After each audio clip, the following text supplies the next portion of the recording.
जबलपुर के एक निजी स्कूल में पढ़ने वाली 4 वर्षीय बच्ची के साथ कथित दुर्व्यवहार और जातिगत भेदभाव का मामला सामने आया है। पीड़ित बच्ची की मां ने जिला कलेक्टर को शिकायत सौंपकर स्कूल प्रबंधन, शिक्षकों और प्राचार्य पर गंभीर आरोप लगाए हैं। शिकायत के बाद जिला प्रशासन ने मामले की जांच के निर्देश दिए। दरअसल महिला ने कलेक्टर को एक शिकायत सौंपी है कि 3 जुलाई को बच्ची फोर सिस्टर स्कूल पहुंची।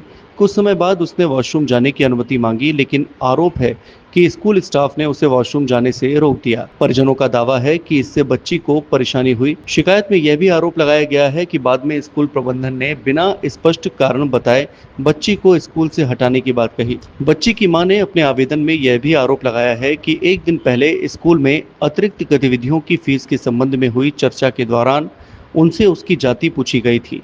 उनका दावा है कि जब उन्होंने स्वयं को अनुसूचित जाति वर्ग से संबंधित बताया, उसके बाद स्कूल स्टाफ का व्यवहार बदल गया और अगले ही दिन उनकी बेटी के साथ कथित रूप से यह घटना घटित हुई।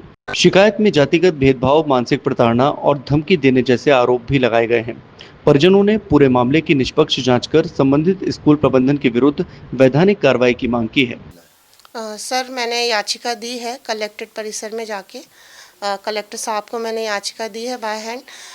एक्चुअली कैसा है कि मैंने लास्ट ईयर ही मेरी बेटी का फोर सिस्टर पब्लिक स्कूल में एडमिशन कराया था, और उस स्कूल में जब मैंने एडमिशन कराया बच्ची का, तो मैंने सारी जांच पड़ताल की थी कि मैम क्या फैसिलिटीज़ हैं आपके यहाँ पे, और आप किस तरीके का मतलब कौन से स्टेट पे पढ़ाते हैं। उन्होंने सब बताया। हम इंग्लिश मीडियम पढ़ाते हैं, बच्चों की जो भी फैसिलिटीज़ हैं हम प्रोवाइड करते हैं, केयर से लेके हर एक चीज़। तो मैंने सेटिस्फाइड होकर मैंने बेटी को एडमिशन कराया, और एडमिशन के दौरान उन्होंने मुझसे पूछा कि मैम आपकी कास्ट क्या है।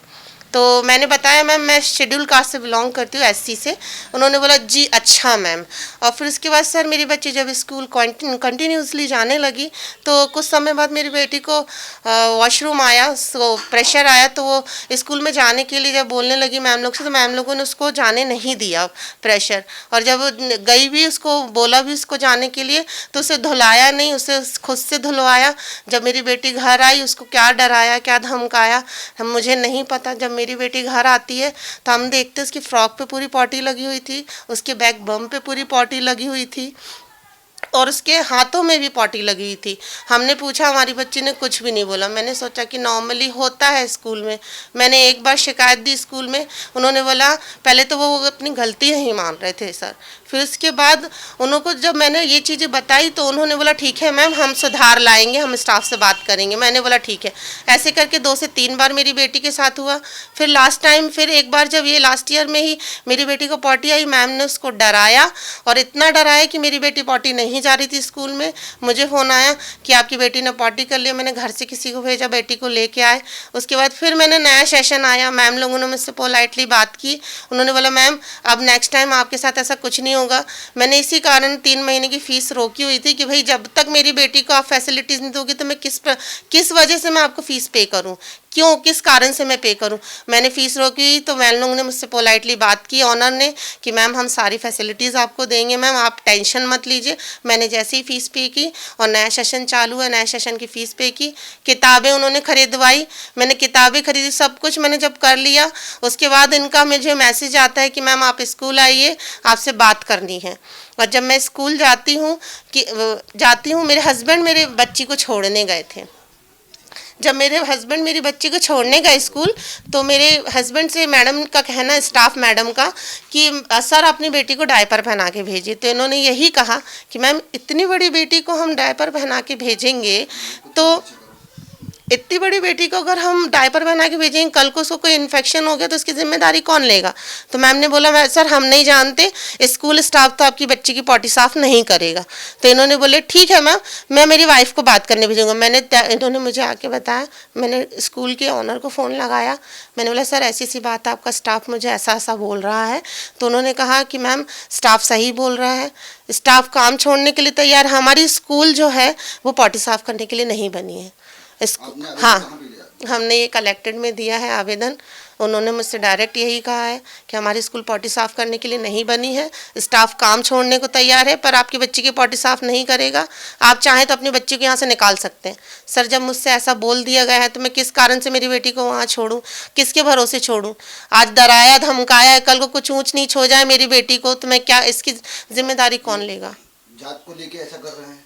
सर मुझे तो ऐसा ही लगता है कि जात को लेके, क्योंकि मुझसे पूछा गया और आप देखिए ना, उसको पॉटी साफ करने के लिए मना कर रहे हैं, उससे खुद से धुलवाते हैं पॉटी और नाम देते हैं कि नहीं मैम हम सबसे, जबकि ऐसा कुछ नहीं है सर।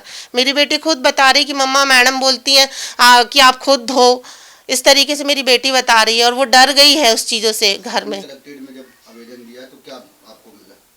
सर उन्होंने मुझे यही बोला था कि कार्रवाई करेंगे वो, और मैं बस यही चाहती हूँ कलेक्टेड परिसर से और हमारी भारत सरकार से कि मुझे न्याय मिले, मेरी बेटी को न्याय मिले।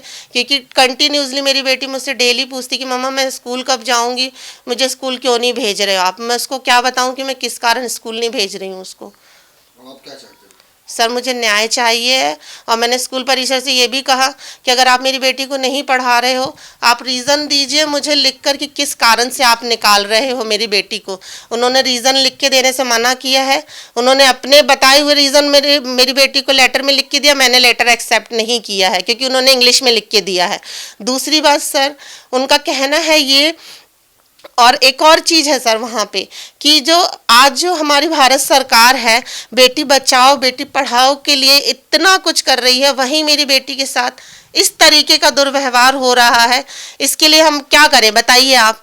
और दूसरा ये भी है कि जहाँ हमारे माननीय सीएम महोदय जी ने, मोहन यादव जी ने स्कूल के लिए इतने कड़े निर्देश दिए हैं कि आप पर्टिकुलर किसी स्कूल से किसी किताब शॉप से आप किताबें नहीं खरीदने के लिए बोल सकते स्कूल की यूनिफॉर्म के लिए। वहाँ ये स्कूल पूरे अपनी मनमानी कर रहा है, बेधड़क होकर अपनी मनमानी कर रहे हैं, बेखौफ होकर बिना किसी स्कूल प्रशासन के डर से ये स्कूल अपनी मनमानी कर रहा है। हमें एक छोटी सी टेलर की शॉप है जो टेलरिंग है कि लेडीज़ टेलर, उसकी शॉप में ये लोग किताबें प्रोवाइड कराते हैं एलकेजी नर्सरी की। मैंने पूरी जगह ढूंढा है, यहाँ जबलपुर में मिली नहीं मुझे किताबें, तो मुझे मजबूरन उसी टेलरिंग की शॉप से मुझे किताब लेनी पड़ी, यूनिफॉर्म भी लेनी पड़ी और मनचाही फ़ीस है मैम। और इतना फ़ीस देने के बाद भी मेरी बेटी को कोई फैसिलिटीज़ नहीं है और इस तरीके का व्यवहार मेरी बेटी के साथ हो रहा है। अब आप इंसाफ चाहते हैं? कलेक्टर राघवेंद्र सिंह ने मामले को गंभीरता से लेते हुए कहा कि शिक्षा विभाग को पूरे मामले की जांच कर नियमानुसार वैधानिक कार्रवाई करने के निर्देश दिए गए हैं। हालांकि इस मामले में फिलहाल स्कूल प्रबंधन की ओर से कोई बयान सामने नहीं आया है।